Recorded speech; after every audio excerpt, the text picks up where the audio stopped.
How are you doing today, YouTube? Welcome back to part 3 of our skyline rim tutorial. So in this lesson, we're going to learn how to create the centerpiece, and I've already gone ahead and done so just to show you guys what it'll look like when it's done. So we'll get something that looks just like that when it's finished, and that's pretty much the centerpiece for the rim. So without further ado, let's go ahead and get started. I'm going to cut the symmetry and some other stuff first so I can show you guys how we do this. And I'm going to delete this, and we're going to go ahead and make a brand new one. So the first thing you want to do is you want to get into the left view, zoom in a little bit, get a nice little view, create yourself a cylinder starting right in the center, right above the R. That's where I usually like to centerize everything for the rim from. Alright, so just go ahead and make yourself a quick cylinder. Just like that should be good. Give it some height. And convert to editable polygon. Grab the faces. Grab all of the back faces for it and just hit delete on that really fast. And then the next thing that you want to do is come over here, grab the main face, and you can inset that just like so, and hit delete so that it gets rid of the inner piece. And then select all of these, and then we're gonna, now before I start getting to work with you guys, go ahead and bring up the material editor and grab a material that has like a low opacity, let's say like 50%, and let's apply that to our material. This way I can look at what we're doing while we are working. And now bring it so that it is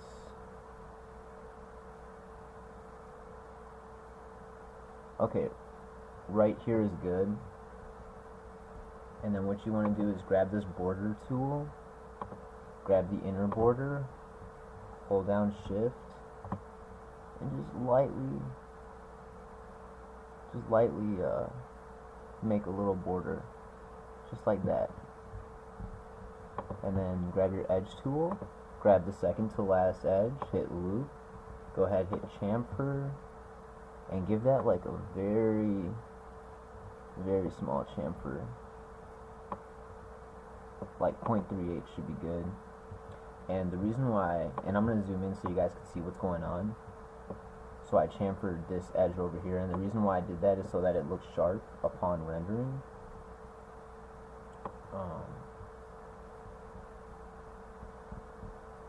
Okay. And now, if you've looked at a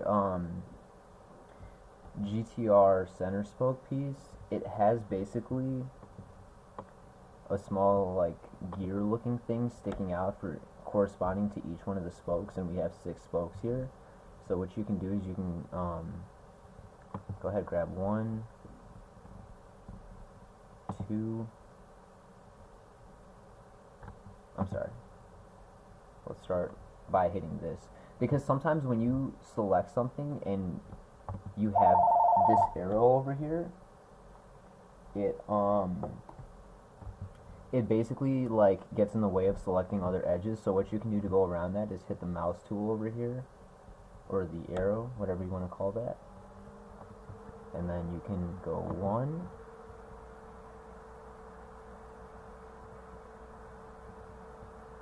I'll do that one right there, 2,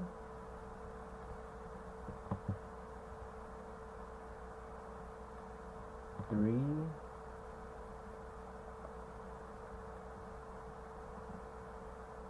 4, 5, and 6. Okay, now you can select the move tool again, and I'm sorry guys, I didn't specify how many sides your cylinder should have had, when I started this tutorial, so just make sure that it has 18 sides. And I forgot to rotate this so that each of the edges kind of lines up like exactly with what way the spokes are facing. So as you can see, I didn't really get that perfect, but I'm not gonna go back and do that just because it'll still look nice when I'm done, and you won't really be able to tell. And whether you do it or not, it's going to be pretty much negligible from a bigger point of view. Okay, so I'm going to move these back just like that. And now as you can see, I'm actually missing one of the edges, which was the one for this spoke right over here. So just hold down Control and just select that last one. Get back into perspective. Hold down Shift and just drag those back. Now you don't gotta drag these back too much. Right there should be good.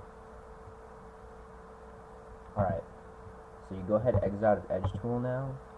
Now you want to go into the modifier, the Create panel, Standard Primitives, hit Cylinder, come over here to the left view, and then come to the center of the GTR again,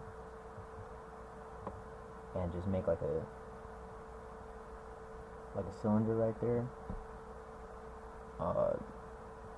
The height you can set to like 1 is good. You don't need too much height there, but you do need enough so that it looks real, because like the GTR piece itself looks like a very small button, if you will, for like lack of like a better term. So you want to give it a little bit of height, but you definitely don't want to overdo it. You want to bring that like, so that it's like touching, like right there is good. And maybe even give it a little bit more height, like there you go, that's like nice right there. Okay, awesome. So now what you want to do, let's get back into perspective, is go ahead, hit M, bump the opacity up to 100, just so I can look at what I'm doing really fast. And alright, it looks like I forgot one step. Grab your edge tool, grab one of these outside edges, you go ahead and hit loop, and bring that back. I'm going to go ahead and bring that back just like that. Give it a little bit of depth.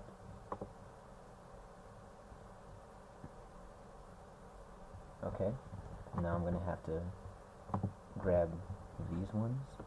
And this tutorial might be a little bit long, guys, so I apologize if I'm going a little bit slow. It's just that this centerpiece was a bit more detailed than I first expected, and gonna take quite some time to build this, even on a tutorial, so bear with me if you will. I'm sorry about that.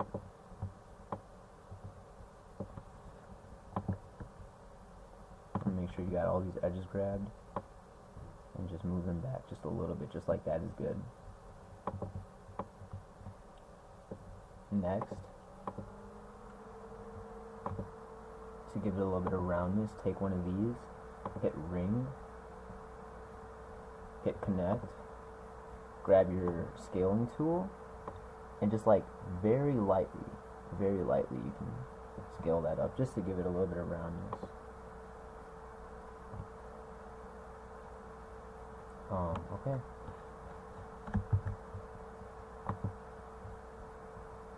And then you can exit out of that. Get back into left view. Grab this. Grab your move tool, hold down shift, make an exact copy of that. If you call that cylinder 3, whatever. For this one, increase the height to like 10. And this says 18 sides, by the way, guys, so maintain 18 for the length of this tutorial. and convert this to a editable polygon. Grab faces.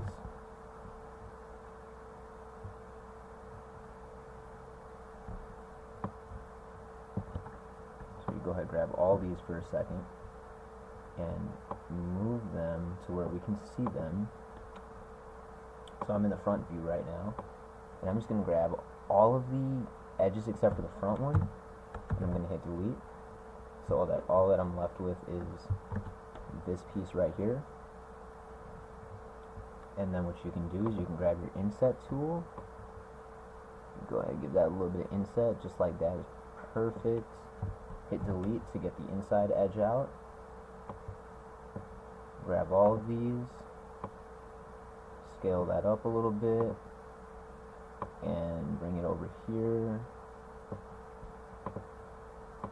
Scale that up, center it out.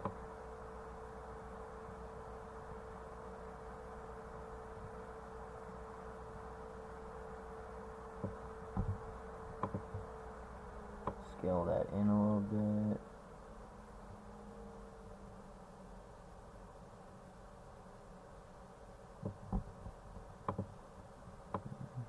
Sometimes it can take a little bit to find the center.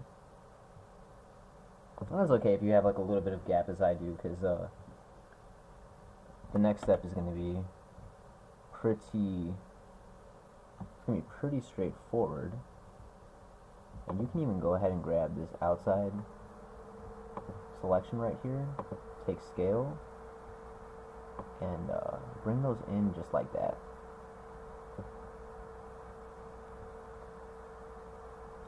And then also what you can do with that is you can take that back edge and move it back just like that to give that a little bit of depth.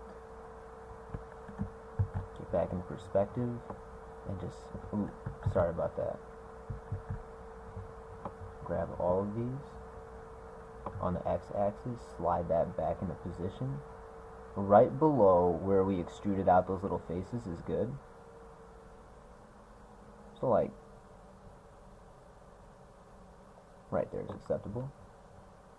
And then grab the inner edge over here, hit loop, grab the scale tool, hold down shift, and then grab this center scale, and then just bring that in, because it has to look like there is something going through here. And you can even grab that inner edge again, hit loop, and bring that in even more, because that's not enough. Like right there is good. Then hit Control A to select all, and I want to move this back a bit more just because it's not quite touching where it should be. Perfect. Right there is good. So you should have something that looks like that so far, and then the next thing you want to do, get back into your left view, grab one of these outside edges, hit loop, hold down shift, and drag that out to right about there.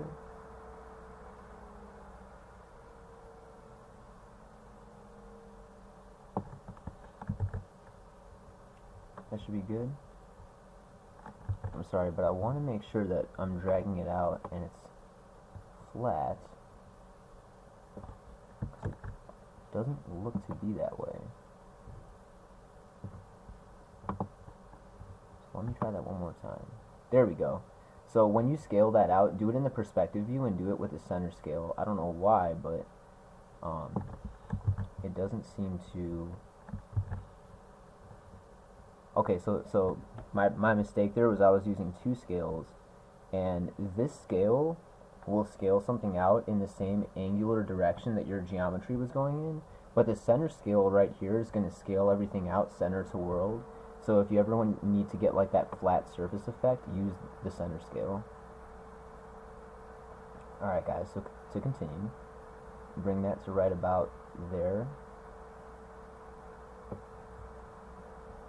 And then grab your vertex selection, zoom in a little bit.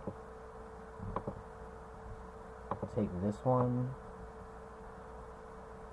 and you can bring that right there. This one, bring that right there, and so forth.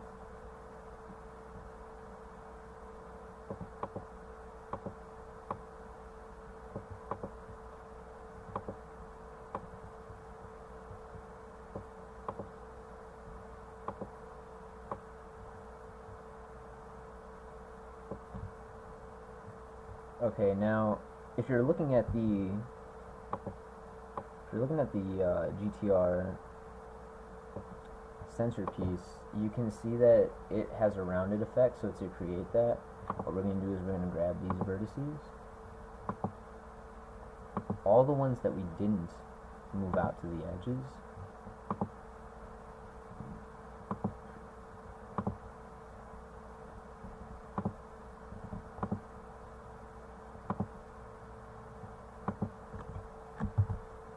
hit Alt W to maximize or get into viewport, and then just come over here and then just give those a nice little bit of depth. And I can even kind of eye out how much depth I want to give it, and right there is a good amount. Okay, so now that we've done that, grab the outside edge, hit loop, go ahead, zoom out a little bit, grab your scaling tool, and like I said, you don't want to use this one because now we want to follow the direction of the geometry. So grab the normal scaler, hold down shift, and you can bring that to the edges. Now I want to make sure everything's scaled out correctly, and it did. Very nice. So get back into left perspective, grab vertex, and let's begin shaping our points. Just want to bring it up to where it corresponds.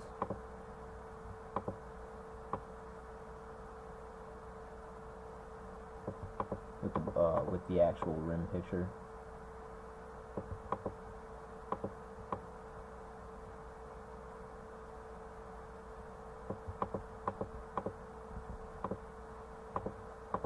Another like modeling trick that I can definitely tell you guys is, like, you see how this one is coming in at like an angle like that. You never want to like take a vertex, for example, and do like that, because that creates like nasty looking distortion within the geometry. So just keep that angle and just move it following direction. And it definitely won't distort it like too much, so I guess if you ever like have to do that when you're modeling, you definitely can. I don't really recommend it.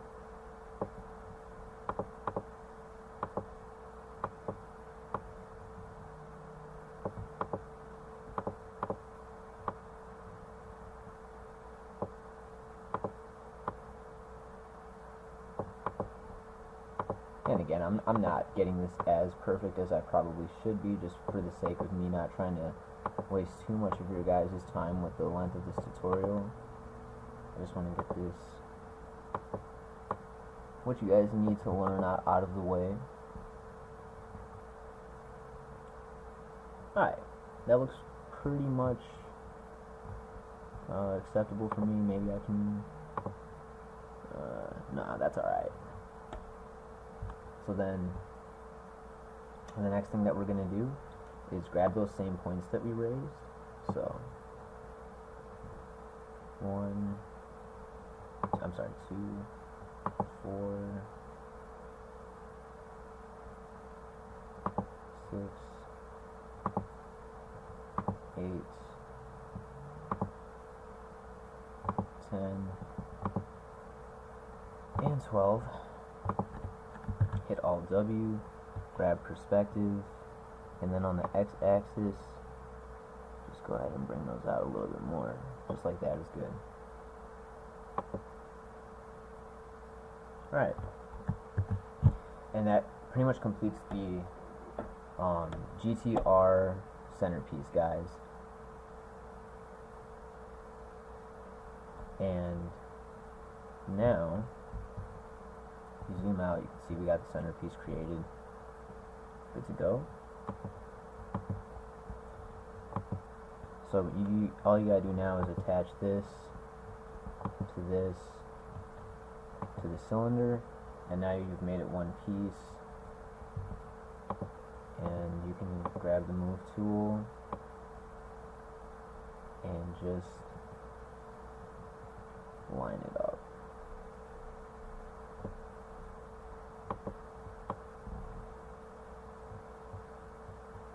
And now I know that because I didn't add too much depth to the rim, the centerpiece definitely does look a tad bit off. So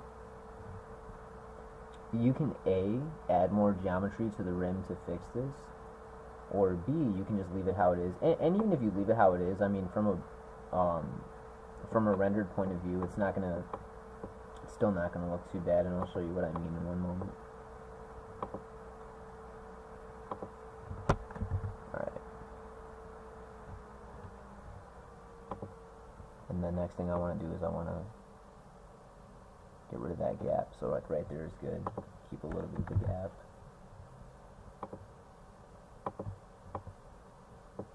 So now we're going to look at our finished effect really fast.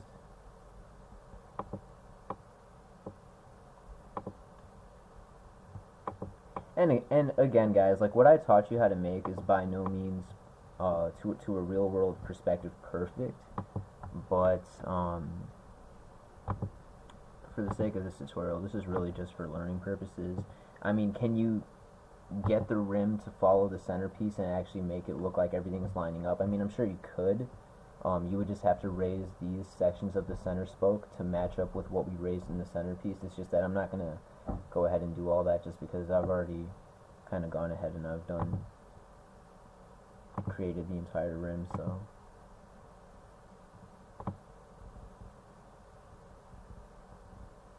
And then that would also just add more time to the tutorial, and I mean, I'm already over an hour in just the rim, so I don't want to take up too much time. Alright, with that being said, just hit render. And you should get something like that when you're done. And as you can see, you know, it still looks okay. You know, you obviously got that little bit of gap there, but in the real world, there's going to be a bit of a gap between the centerpiece and the rim anyways. So, I hope you guys enjoy this tutorial. And in the next lesson, we're going to be making a tire to cover our rim and centerpiece. And then we should be about done with this. Now, something that I'm not going to go over in this tutorial is something called UVW mapping unwrapping, which is what you can do to pretty much put that GTR on that centerpiece. But a lot of people have really good tutorials for UVW mapping in 3ds Max, and there's a lot of good books about it too. So if this is something that you know you want to take and you want to really like perfect, I would really look into reading a book about UVW mapping, or even watching a tutorial on it. And if you guys want to send me a request for UVW mapping tutorials, I can definitely like show you guys how to do it, but that would be in a different series, and that would just be based off UVW mapping, because that is pretty intensive on its own, just like modeling is, and that involves getting into Photoshop and pretty much like painting out the texture on top of your 3D model. And a lot of people use it for like game modeling. So with that being said, guys, stay tuned for some more tutorials, and I hope you enjoyed this.